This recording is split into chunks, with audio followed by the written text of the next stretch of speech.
Welcome to the podcast of School Beyond Limitations. In this podcast, you will learn how to guide your child through their school life with the intention to help them find their unique essence that will allow your daughter, your son to live a fulfilled and meaningful life. Hello, everyone. I welcome you to the 18th episode of our podcast. And we have once again Martina Geromin here with us and myself, Nayeef. Today, we'll be talking about one of the very common things we do at school and at home. And it's more like a daily habit that is encouraged, but it is not just a common thing that we do. It's rather more powerful than that and than we think. So, Martina, would you like to talk about the habit of reading and how it affects people and impacts people in their everyday lives? Yes, of course. Thank you, Nayeef. I mean, we, as you rightly said before, Nayeef, we have a number of daily habits at SBL, and one of the daily habits is reading. And reading is so powerful. We always say reading is part of something that allows a student to become not only literate, but also opening a new world for them. So I need to introduce reading every day. We always say at SBL, please ensure whether you are 4, 3 or 5 or 16 years old, ensure that there is at least 10 to 15 minutes of reading every day. And of course, the older you grow, the more, if you have established this habit of reading, you realize that you can access the content. And when you can access the different words and the content, then you realize that within these words that are just words, there is meaning. And when you have meaning, then you can also understand what is out there. So daily reading is something that we encourage our students to do together with the parents.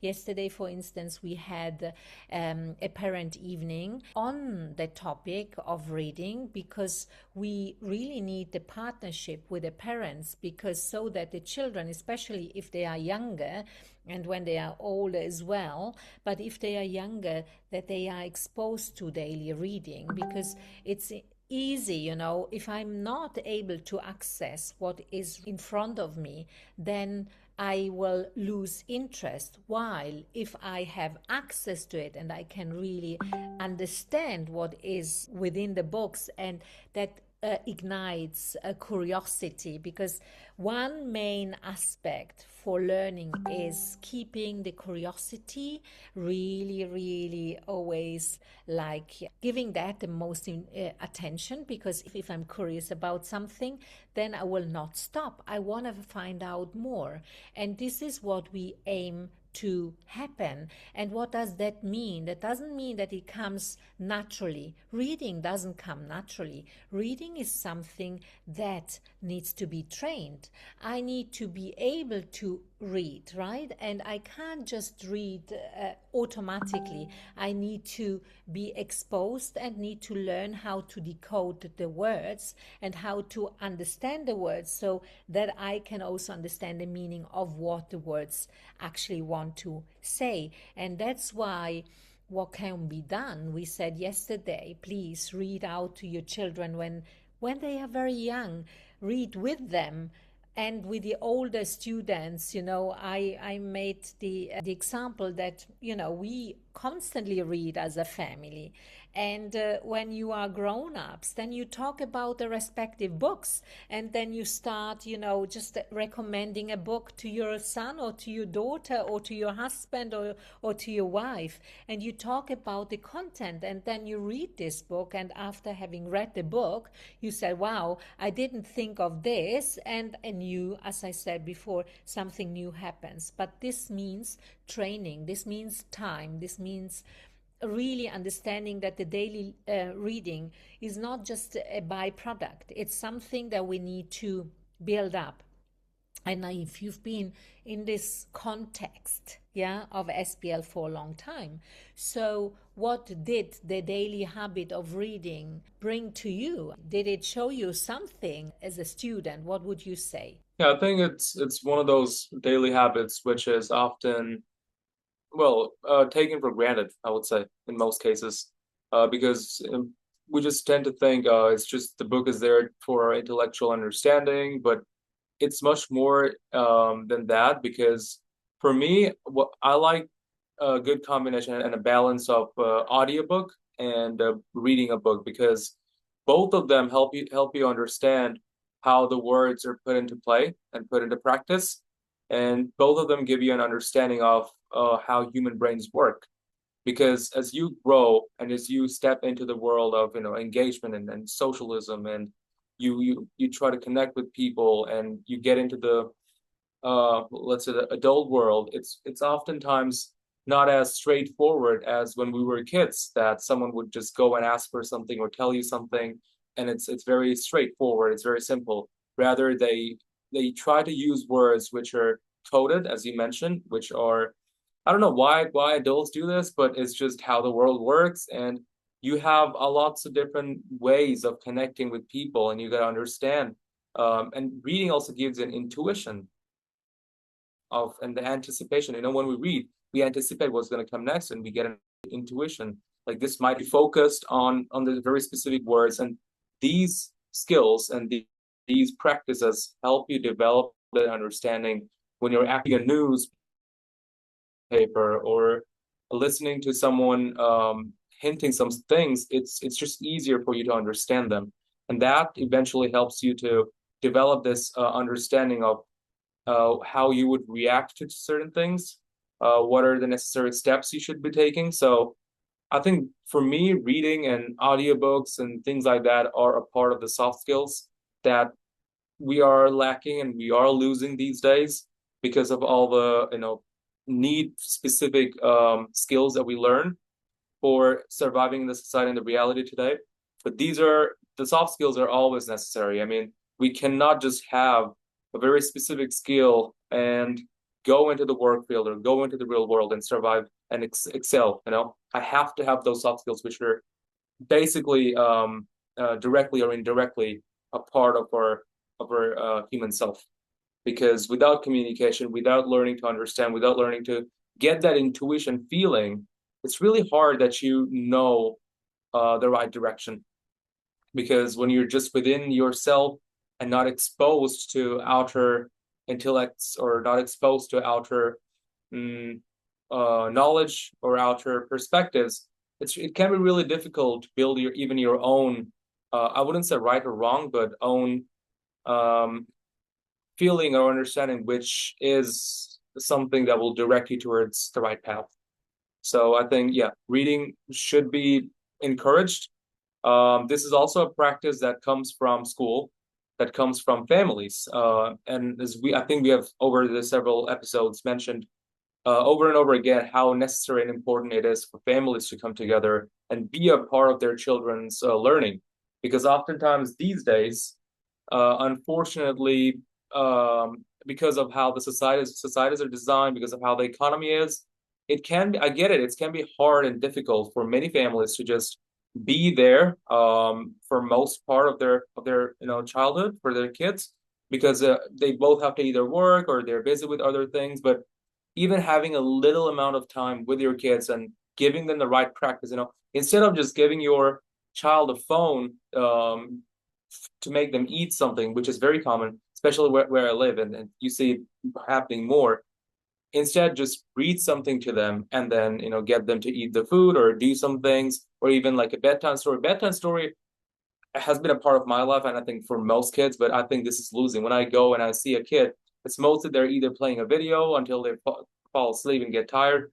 So these are the kind of habits and practices which I think is changing and shifting um, the development of a kid when like it used to be, maybe even a decade ago.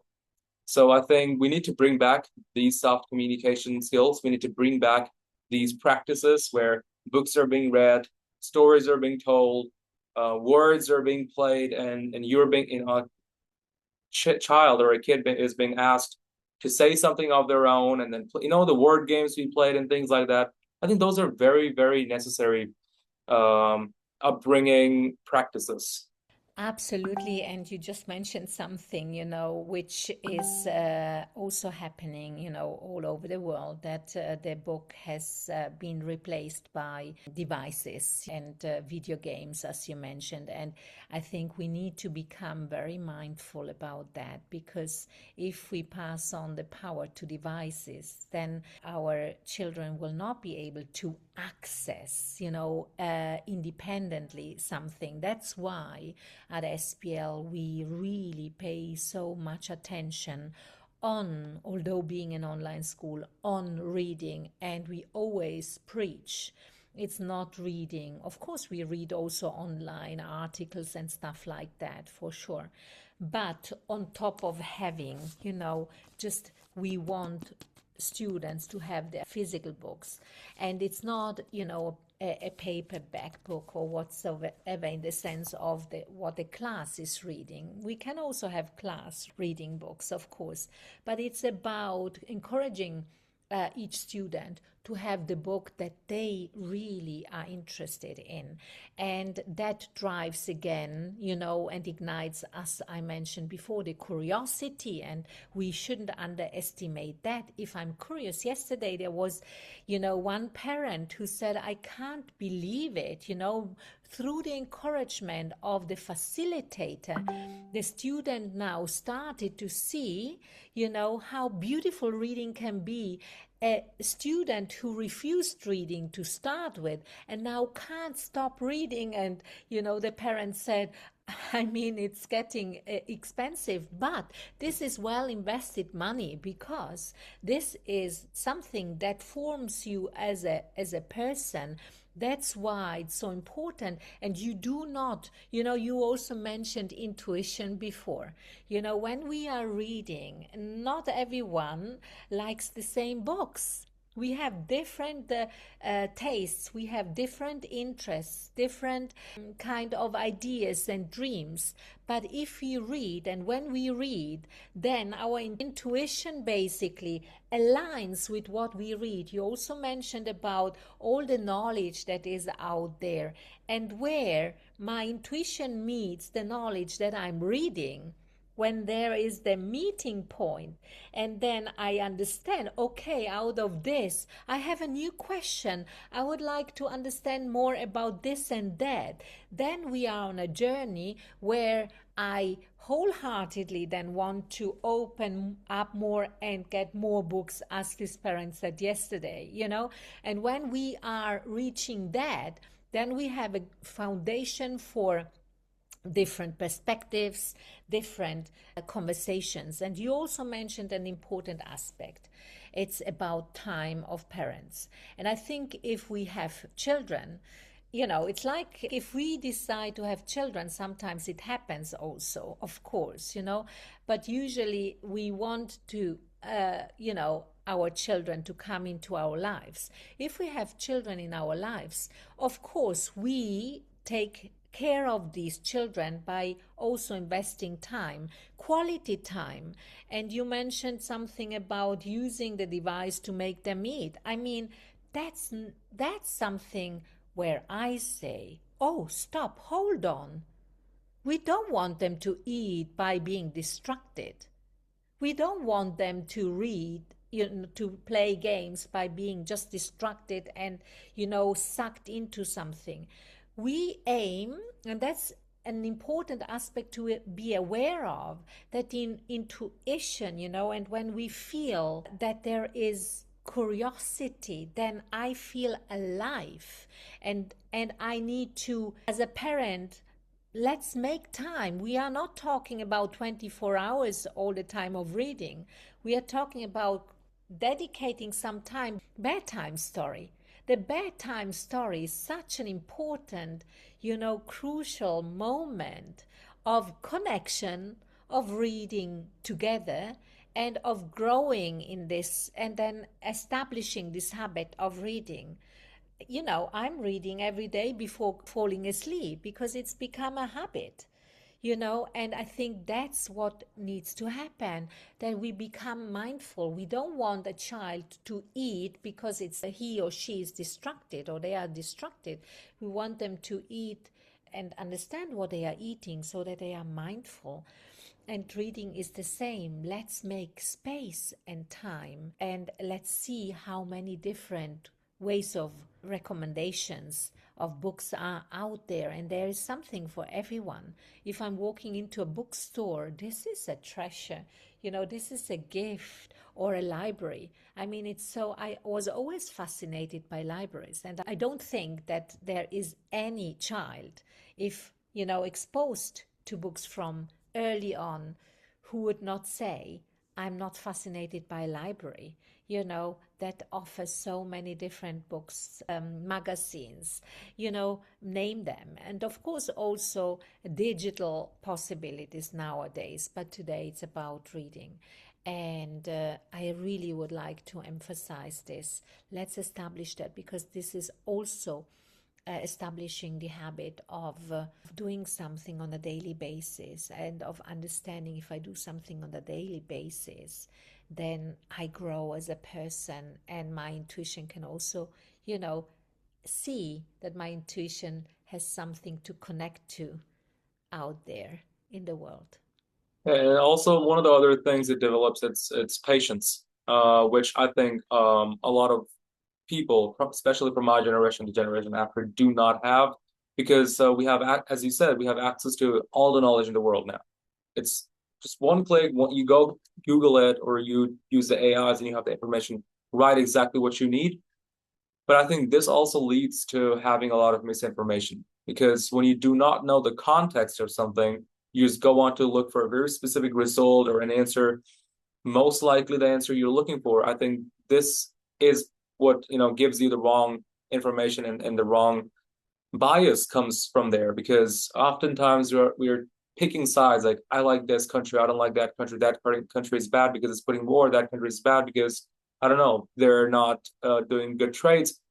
All this, and I'm talking from a real world concept, and all these things, when you go on to look for a very specific amount of knowledge, that what it does is that it gives us, the unnecessary bias for someone or something, and we create either hatred within us for them, or we create unconditional blindness support for us for something.